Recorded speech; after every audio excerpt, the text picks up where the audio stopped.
За хүүхдийн хөгжлийг бол байнга дэмжнэ. За тэр бол маш ойлгомжтой. За энэ хуулийн дээр ихтэй нэг асуудал байна. Энийг заавал ярих хэрэгтэй. За энэ хуулийн дагалдсан хуулийн дээр үндэсний баялагын сангийн тухай нэмэлт өөрчлөлт оруулах гэж байна. За ирээдүйн санд хадгалагдах хуримтлагдсан үгийн 50-аас илүү үеийн хүүхдийн хөгжил зарцуулна гэдэг. Ирээдүйн өв сан гэдэг бол үндэсний баялагын сан. Үндэсний баялагын сан хүндөхөөр бид нар үндсэн хуулийн зарчим заавал баримтлах хэрэгтэй болж таарж байгаа. Үндсэн хуулийн 6-гийн 2 дээр газрын хэвлэлийн баялагийг одоо болон ирээдүйн үедээ тэгш шудраг үндэсний баялагын сангаар дамжуулж хүртэнэ гэдэг ингээд үндсэн хуулиндаа заасан юм л да.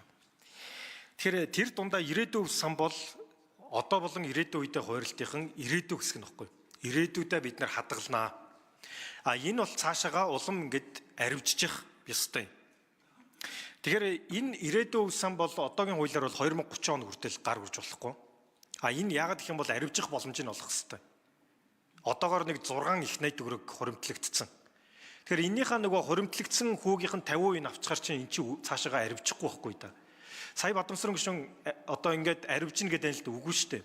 Арвижин гэдэг чинь цаашаага хүүгийн хүү тооцоод эсвэл цаашаага яах вэ гэхээр өгөөж нь дахиж хөрөнгө оруулалт хийгээд эн чинь нөгөө арвижих концепт гэхгүй. Ингэжээж одоо Норвеги шиг бусад орны баялагын сан шиг энэ бидний арай ядан цуглуулсан 6 их найд цаашаага 10, 20, 30 их найд болж буцаад энэ ирээдүйн үедээ хуваарлагдах хэрэгтэй байхгүй.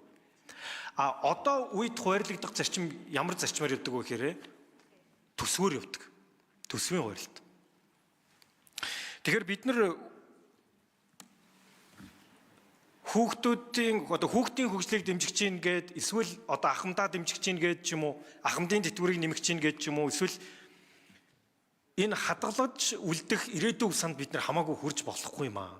Энэ юусоо нөгөө газрын баялагч нь дуустдаг учраас шавхагддаг учраас цаашаага арвижих боломжийг нь бид нар олохгүй бол баялагын хараалуулж үлддэг байхгүй. Тийм учраас ирээдүйн сан дээр бид нар ерөөсө хүрж болохгүй маа. Энэ ингээд арвижих боломжийг нь бид нар заавал олох ёстой. Харин энд санхүүжилтийг нь бид нар шийдэх боломжтой гэвэл боломжтой. Шийдэх ёстой. За одоо хууль санаачлагчдын тооцоолоор бол жилд бол нэг 180-аас 240 тэрбум төгрөг хэрэгтэй юм байна шүү дээ, тий? Одоо энэ хөтөлбөрөөр хэрэгжүүлэхэд. Өнөөдөр бид нар хүүхдийн мөнгөн дээр 1.8 их найт төгрөгийг бид нар хүүхдийн мөнгө гэж зарцуулж байгаа. Гэхдээ хүүхдийн мөнгө гэж бид нар нэрлэдэг боловч хүүхдүүд очиж байгаа юу гэдэг дээр яг үнэхээр асуумаар байна. Энэ дээр судалгаа байна уу? 1.8 их таяг хүүхдийн мөнгө гэж бид нар хуваарлчаад тэр яг хүүхдүүдийн хүмүүжилд очиж байгаа. Хүүхдүүдийн боловсрол, эрүүл мэнд, хүүхдүүдийн тэр сургалт лекцэнд очиж байгаа юу? За буцаад тэгвэл бид нар энэ хүүхдийн мөнгийг цаашаа хүүхдэд нь яаж илүү хуваарлах уу? Илүү энэ 1.8 их найдыг тэгвэл 2 их найд болох гээд эн чинь бид нар орон зай бас нэмж үүсгэж болох нь шүү дээ. Тэгэхээр гэх мэтчлэн энэ баялагын сангийн тэр үндсэн хуулийн хуваарлтаар бол одоо үеийн зарцуул дээрээсээ бид нар одоо үеийн хүүхдүүдэд хуваарлах энэ механизм явах хэрэгтэй. Ирээдүйн сан бол ирээдүйд одоо төрөөгөө байгаа ирээдүйд төрөх хүүхдүүдэд өнөөдөр бид нар оюу толгойн баялагийг ашигласан учраас энэ шахагдахад ирээдүйн хүүхдүүдэд үлдээх учраас энэ ирээдүйн сан гэж энийг нэрлсэн юм байл л да. Тэгэхээр ийм нэг одоо жоохон асуудал юм уу байгаа юм. Тэгэхээр энэ дээр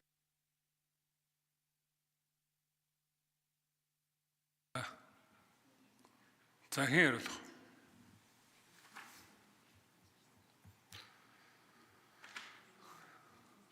Ер нь бол нэлээд яг энэ олон арга хэмжээнүүдийг харьцуулж ярина гэдгийг бас манай хууль санаачлагч нар бодож төлөвлөж хариултандаа бэлтгэх ёстой л доо. За Бадамсрын гишүүн хариулъя.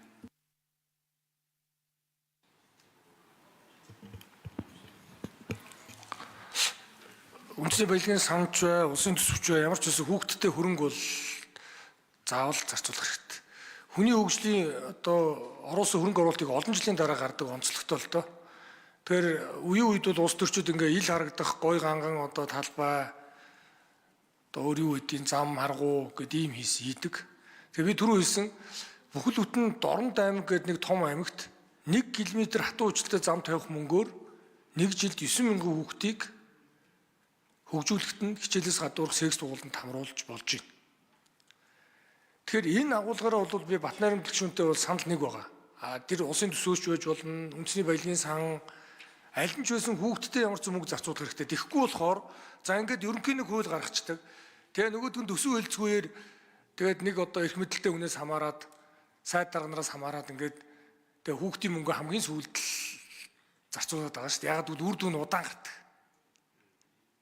Тэгээ дөрөв мөнгө сайхан гişүү хэлсэн шүү дээ. Тодорхой хэлсэн. Эхлээд ингээд хүүхэд эрүүл мэнд боловсролдоо зориулчаад үлдснээр нь бусад юм яа. Ирээдүйн үе бид нар бодохгүй бол бидний дараагийн үеийг одоо энэ насан туршаагүй хүүхдүүдийн чи хэн ер нь одоо анхаарах юм бэ л гэдэг асуудал байна. Тэгэхээр хилцүүлгийн явцад энийг бол бас те одоо илүү сайжруулах олон талаас нь ярих боломжтой. Ягаад гэвэл энэ анхдагч хуулийн төсөл. Тэгэхээр энэ талаас нь бүгдээрээ ямар ч үсэн энэ хуулиа бол батлах, тэгээд батлахдаа их усүр нь харин хаанаас байх уу гэдгийг илүү наривчилж ярих одоо ийм боломж бол би бол нээлттэй байгаа гэж бодож байгаа. Ямар ч үсэн эцсийн дүндээ зорилго нь бол хүүхдүүдэд хөгжүүлэхэд бид нар хөрөнгө зарцуулдаг байх л гол зорилго дээр л очих хэрэгтэй. Арга хэлбэр нь бол ямар ч байж болох юм байна. Яагаад баялагын сан гэж ингэж сонгож оруулсан гэхээр ингээ баталчгаар яг төсөв хэлцгүүгээр шахагдаж явсаар байгаа л баахан хөрөнгө оруулалт зам талбай байшин барилга ярьж явсаар байгаа л тэгэл нөгөө хүүхдийнх нь зардалтаа мөнгө хуваарлахгүй тэгэл ингээ яваад ирсэн. Нэг хоёрдугаар хүүхдийн төлөө фондонд 29 тэрбум төгрөг байхад яаж зарцуулахаа мэдэхгүй өнөөдөр хичнээн жил болцсон юм шүү дээ. Тэгээ одоо энэ маягаар яваад ах юм уу? Одоо би бол тэгж л бодож байна. Одоо яг эцэг үний хувьд бол энэ хүүхдүүдийнхээ сайн сайхны төлөө бид нар байгаа үедээ эрх мэдэлтэй байгаа үедээ шийдвэр гаргаж байгаа үедээ энийг бол батлах ёстой л гэдэг л ийм л одоо хүсэл эрмэлзэлтэй байгаа. Тэгэхээр энийг бас Батнайрамд гишүүнд хэлье. Тэгээд хилцүүлгийн явцад одоо саналуудаас ярилцаад явах боломжтой л гэж үзэж байна. За Батбаяр.